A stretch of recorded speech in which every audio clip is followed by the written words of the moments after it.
I was kicked out because they suspected me of stealing my sister's wedding ring. But it never left the house and they only found it 3 years later. Too late for a family reunion now. I never imagined I'd be telling this story, but here goes. I'm Elliot, 26 years old, and 3 years ago, my life was flipped upside down by a false charge made by my older sister Gemma, 29. I grew up in a little Ohio town with my parents, John, 55, and Lisa, 53, and my sister Gemma. We lived in a modest 2-story house that my parents purchased when they first married. It was not fancy, but it was home. My father worked as a high school math teacher, and my mother was a nurse at the local hospital. They weren't wealthy, but they made sure we got all we needed growing up. Gemma and I were quite close. We'd spend hours playing in our backyard, climbing the ancient oak tree, and inventing complicated games. She was always the leader, making up the rules and plots, while I was content to follow along. As we grew older, however, things began to alter. Gemma was always an overachiever.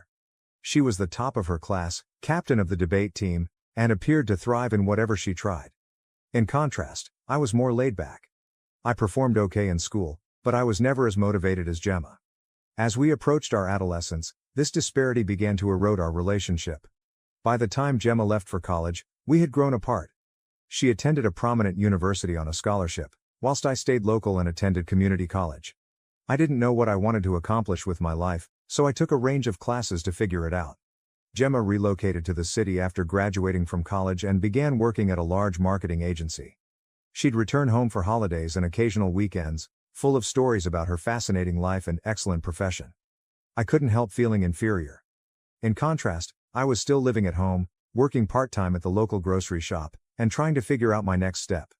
Despite our differences, I always assumed Gemma and I were fine. We weren't as close as we were, but I assumed it was just part of growing up. I had no idea how quickly everything might fall apart. Gemma and her boyfriend, Tom, 31, were engaged 3 years ago. They had been dating for 2 years, and everyone was ecstatic. Tom was a lawyer from a wealthy family, and my parents idolized him. He proposed with a stunning diamond ring that had been in his family for generations. Gemma was overjoyed and couldn't stop showing it off to everyone. The engagement celebration was a large occasion. My parents brought what seemed like the entire town to our house to celebrate. I recall feeling a little out of place among the rich people Gemma and Tom had invited from the city. I remained close to my old high school pals who were still in town, feeling more at ease with them than with Gemma's sophisticated set. A month after the engagement, all hell broke out. It was Tuesday afternoon, and I had the day off work. I was in my room playing video games and enjoying the quiet house. Gemma was visiting for a week, taking some time off work to begin arranging the wedding with our mother. I heard Gemma return home from a shopping trip with Mom. They were talking and laughing downstairs. I didn't think much about it and returned to my game. Around an hour later, I heard Gemma scream. I ran downstairs to check what was going on, and she accused me of taking her engagement ring.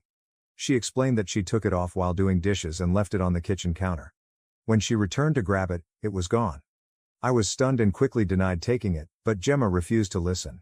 She kept shrieking that I was the only other one in the home, so it must have been me. She mentioned how I was always jealous of her success and how I probably wanted to sell the ring so I could finally move out and accomplish something with my life. Our parents arrived home in the midst of the chaos, and Gemma recounted her version of events. To my horror, they believed her wholeheartedly. My mother began to cry, questioning how I could have done such a thing to my own sister. My father merely looked at me with disappointment in his eyes. They began searching my room and turned everything upside down. They didn't find the ring, but they did discover some money I had saved from my job at the supermarket. It wasn't much, maybe a few hundred, but Gemma quickly picked up on it, claiming I must have sold the ring and that's where the money came from. I tried to explain that I had been saving for months and was considering taking some classes at the local community college, but no one listened. The following few days were a nightmare. My parents and Gemma repeatedly pressed me to confess and return the ring. They threatened to contact the police if I did not come clean. I was afraid and felt entirely alone. Nobody in my family believed me, and I was treated like a criminal in my own home. I tried contacting several of my pals, but the majority of them had moved away after high school. The few who remained in town appeared unwilling to become engaged in family strife. I felt more alone than ever. After a week of relentless accusations and threats, my parents made a decision that would alter my life forever. They told me I needed to go. They said they couldn't trust me any longer and that I was putting shame on the family. They gave me 2 days to pack my belongings and leave. I was devastated. I had nowhere to go and didn't know what to do. My best buddy from high school, Ryan, 26, who had recently returned to town after serving in the army, offered to let me rest on his couch for a time, but I knew I couldn't stay there long. His apartment was small, and he was still getting back on his feet. I packed everything I could into a backpack and an old duffel bag, including clothes, books, my laptop, and a few memories from brighter times. As I was leaving, I noticed Gemma eyeing me from her old bedroom window. I thought I caught a glint of doubt in her eyes, but she quickly turned aside. Walking out of that house, the only one I'd ever known, was the most difficult thing I had ever done. I felt deceived and abandoned by those who were supposed to love me completely. The saddest part was that I had done nothing wrong.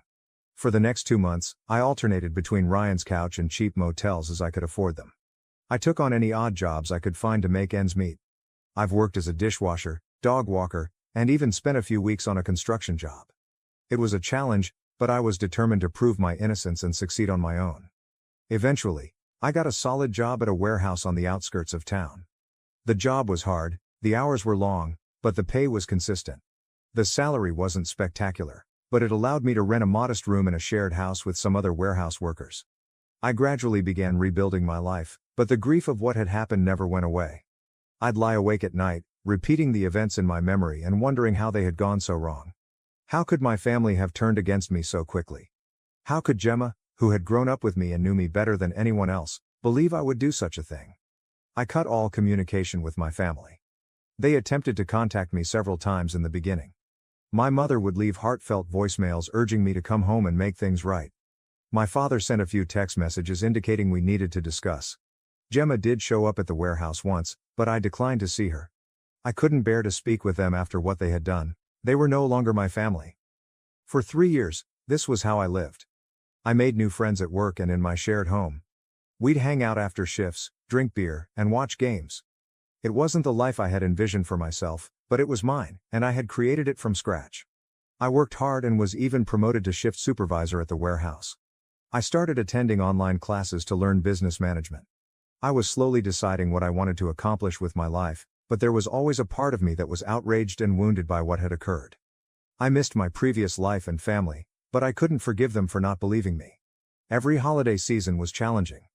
When I saw families shopping together or heard Christmas music, I felt a sense of sadness for what I had lost. Then last week, I received an unexpected email from my father. The subject line simply stated, "We need to talk." The message was brief, stating that they needed to meet with me immediately and that it was regarding the ring incident. At first, I was tempted to dismiss it, as I did with all of their previous attempts to reach me, but something made me hesitate. Maybe it was curiosity, or maybe a small part of me still wanted a conclusion. After arguing with myself for hours, I decided to listen to them. I called my father, and what he said left me stunned. The ring had been found. Gemma had accidentally knocked it into the garbage disposal while doing the dishes. She only recognized this a few days ago when the disposal began making unusual noises, and they summoned a plumber to inspect it. My father claimed Gemma was upset when she understood what had transpired and that I had been telling the truth all along. He stated they all felt bad about what they had done to me and wanted to make things right. I hung up the phone, experiencing a swirl of emotions. On the one hand, I felt vindicated. I had always told the truth, and now everyone knew it. However, I was angry. I was outraged that it took 3 years to find out the truth, that I had missed so much time with my family, and that I had fought alone for so long when I had done nothing wrong. Now I'm at a crossroads. My family wants me to return home. They claim they want to make things right. Gemma has been phoning and messaging nonstop, asking for forgiveness, but I'm not certain I can forgive them. They pushed me out without hesitation, chose to think the worst of me, and left me to fend for myself for 3 years. Part of me wants to send them all to hell and let them deal with the shame of what they did to me, but another part of me misses my previous life and wonders whether there is a way to rebuild what we've lost. I do not know what to do. Should I give them an opportunity to make amends, or should I continue living the life I've created for myself without them? I'm torn and could appreciate some outside insight on this whole situation. Update 1. It's been a week since my previous post, and a lot has happened. I'd want to thank everyone for their advice and support. It truly helped me go through my emotions and figure out what to do. After much debate, I chose to meet with my family. I believed I owed it to myself to confront them and seek closure, even if I wasn't convinced about reconciliation. We decided to meet in a neutral site, A modest coffee shop in the next town over. I chose it because it was far enough from our hometown that we wouldn't run across anyone we knew, yet close enough that anyone could get there without too much effort. I was quite nervous on the day of the meeting. I hadn't seen my family in 3 years, and I wasn't sure what to expect. I arrived at the coffee shop early and chose a table in the corner where we could enjoy some solitude. When they walked in, it was like a hit in the belly. Seeing them after 3 years was intense. My mother burst into tears the moment she saw me. She was older than I remembered, with more gray hair and creases around her eyes. My father appeared weary and tired, his shoulders drooping as if he were carrying a huge weight. Gemma couldn't look me in the eye. At first, she appeared smaller and less confident than the sister I recalled. We sat down, and for a time, no one knew what to say. They all started talking at once, with apologies falling out. My parents said they had failed as parents by not trusting me and kicking me out. They admitted that they had regretted their decision every day since, but pride and humiliation had prevented them from reaching out sooner. My father, who had always been a man of few words, talked for hours about how he had repeated those days in his head, trying to figure out how he could have been so blind. He claimed he had always prided himself on being fair and reasonable, but that emotion had clouded his judgment when it counted the most. My mother, through tears, told me how she had preserved my room exactly as I had left it, hoping that one day I would return. She stated she would wake up in the middle of the night, thinking she had heard me coming home, only to realize what had transpired. Gemma burst into tears, stating she would never forgive herself for accusing me and damaging our relationship. She mentioned how she had always looked up to me when we were youngsters, even though I was younger. She admitted that she had been so preoccupied with her own life and troubles that she had lost sight of what was truly important. As they talked, memories of our childhood came flooding back. I remembered how Gemma stuck up for me when I was bullied in middle school. I reflected on all the times we had laughed together, exchanged secrets, and supported each other during difficult times. It made the betrayal hurt even more, but it also reminded me of the fantastic times we'd had. I heard everything they said, but I couldn't bring myself to forgive them just yet. The anguish and resentment from the previous 3 years were still too raw. I informed them that I needed time to comprehend things. They appeared to comprehend and did not push for more. My mom wanted to hug me before we went, but I backed away. I wasn't prepared for that kind of closeness yet. The hurt look on her face almost convinced me to change my decision, but I remained firm. I needed to protect myself emotionally. After the meeting, I returned to my apartment and carefully considered what I wanted. Did I want to go back to my previous life? Can I ever trust them again? Was it worth attempting to repair our relationship? I recognized that while I missed having a family, I had also developed significantly in the previous 3 years. I had become self-sufficient, robust, and had created a life for myself from scratch. I wasn't the same person they'd kicked out 3 years before. I reflected on my warehouse work, my online education, and the friends I made. I had worked hard to reach where I was, and I was pleased with what I had accomplished on my own. The thought of abandoning that and returning to my old life felt awful. At the same time, I couldn't deny that seeing my family had triggered a variety of feelings. Despite everything, I still loved and missed them. I wondered if I could have a relationship with them while still keeping my independence. After a few days of deliberation, I reached a decision. I called my parents and explained that while I appreciated their apology, I was not yet ready to fully reconcile. I informed them that I needed more time and space to heal. I also established some boundaries.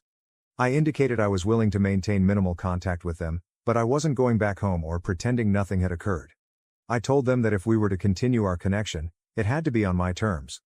They expressed disappointment but said they understood.